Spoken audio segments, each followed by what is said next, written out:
তো নমস্কার বন্ধুরা, আরও একটা নতুন ব্লগে তোমাদের সকলকে স্বাগত। তো আজকে চলে এসেছি একটা শিক্ষামূলক ব্লগ নিয়ে। ব্লগটা শুরু করা যাক। এই যে দেখতেই পাচ্ছ, এই দুটোকে কি বলা হয়, ওগুলো হচ্ছে এক্সটিংগুইশার। অবশ্যই এক্সটিংগুইশার কী কাজে ব্যবহার করা হয় সবাই জানো। এক্সটিংগুইশার আগুন নেভাতে ব্যবহার করা হয়।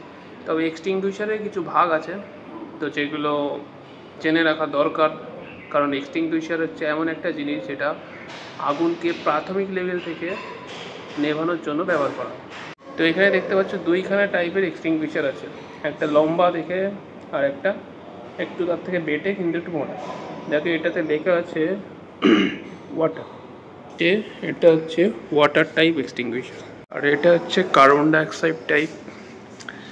তো এই এক্সটিংগুইশারটার মধ্যে আছে কার্বন ডাইঅক্সাইড।